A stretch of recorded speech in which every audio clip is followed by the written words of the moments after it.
From far and wide, Oilers fans, this is Dolynny TV. And welcome back to another Edmonton Oilers discussion here on Dolynny TV. I'm Tyson, as we're going to get right into this one. You see at the bottom of the screen right here, the 2-1 final, Oilers over Ducks. Mikko Koskinen steals us a victory. You've got the Oilers getting two depth scorers getting the goals. Leon Draisaitl, the only top guy on the team, getting a point tonight. Or last night, I guess. Sorry, pardon me. Early on a Sunday morning. It's the way it goes.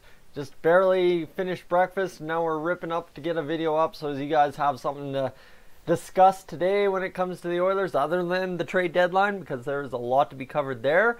And I think I've already covered it as well as I can. So essentially today, what I'm talking about is, of course, what's going right for the Oilers and the schedule ahead. Because I just took a look at the schedule ahead, and it is dang interesting to say the least for our team, because honestly, there's a lot of possibility for it to go right. I mean, it's a tough schedule, but there's a lot to go right, and it could definitely benefit us down the way. So guys, with that, I'm going to get rid of that. We don't need to see the Sportsnet ticker the whole way home. And essentially, let's go take a look at what the schedule is telling us has happened the past 3 games. We had a shootout loss to the Arizona Coyotes, 3-2. And then the Oilers beat the Islanders in overtime 4-3 with Connor McDavid in the lineup. And then gutted out a 2-1 victory over Anaheim without Connor McDavid for the second game in the past 3. So that's huge, right? All of a sudden now we've won without McDavid this year. And that is a good sign, because you've got to go into Nashville and then Toronto with him, Ottawa with him back-to-back nights. It's going to be tougher.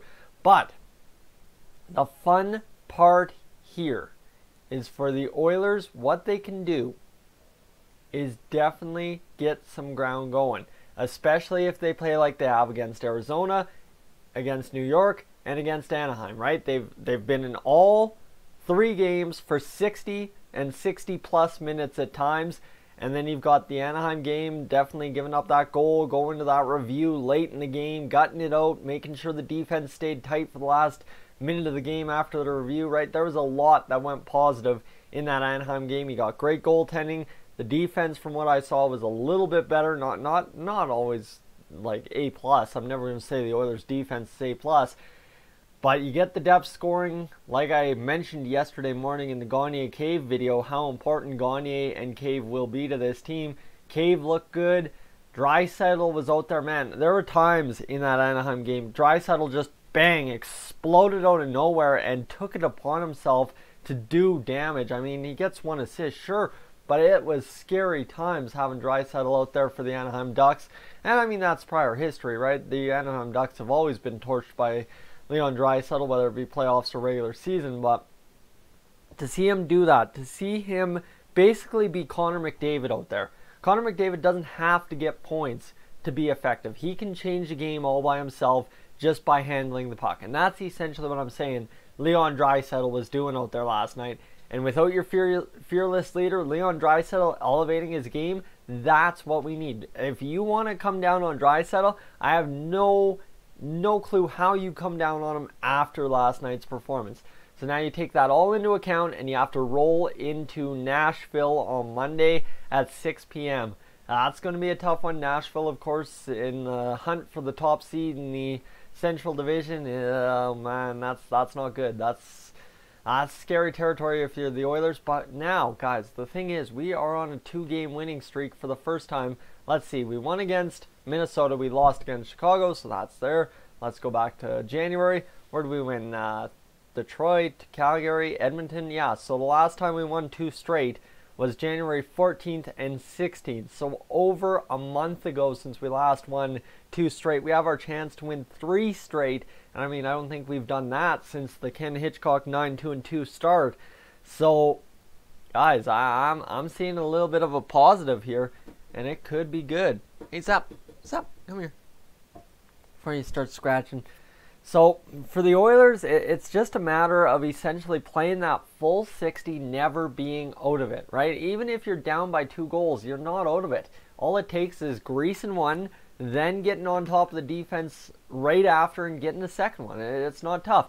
And the Oilers are showing the signs that I wanted them to, right? The heart, the hustle, and the get greasy in front of the net. Josh Curry's first career goal, I don't know if you can write a greasier first goal, right?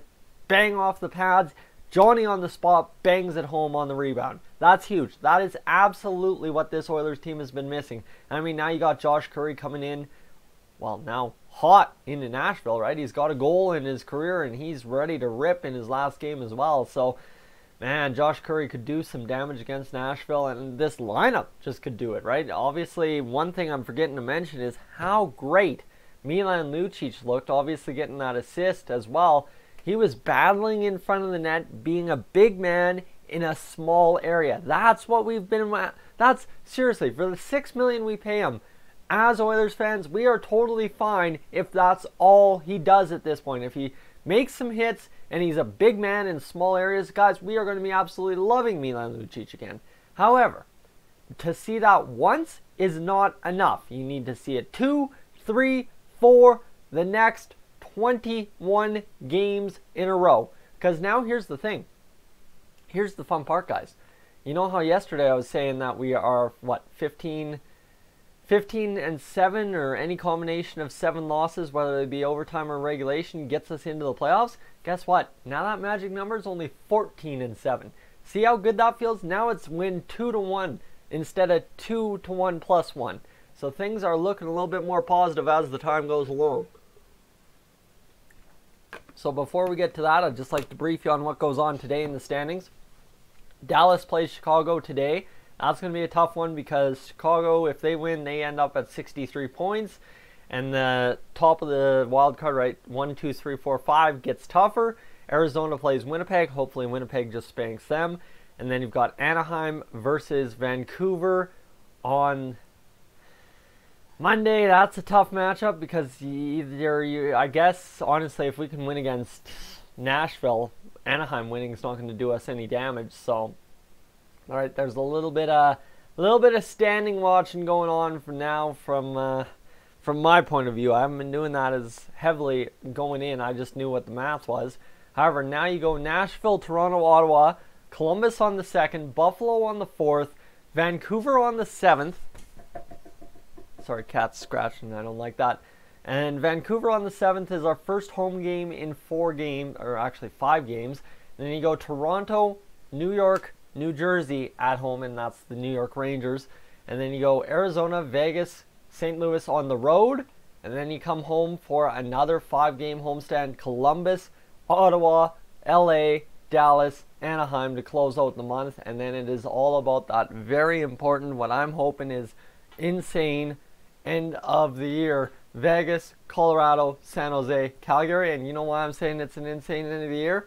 Because if the Oilers are sitting in that final wild card spot and Calgary's in first in the West, and I'm going into that Saturday game and all the Oilers have to do is spank them to win it and get into the playoffs, guys, you can bet I will be in that building making sure I am cheering my boys on. That's hopefully. Either way, I'm going to be there. I'm pretty much counting on it at this point, but as I said, it's you got to hope. You got to hope and pray. So guys, that's essentially the outlook. Now going back to what I've seen out of the past 3 games, you do what we've been doing the past 3 games. You win against Nashville to get that confidence sky high, and then you add Connor McDavid to the lineup. Guys, it is going to be greasy if this Oilers team makes the playoff. I mean, just absolutely greasy, especially how much we've kissed the season goodbye, how much we have called this team out, and the jersey toss, and how much of a disaster it's been all year. And if we make the playoffs, guys, I don't think there's a better reward for how insane of a season it has absolutely been.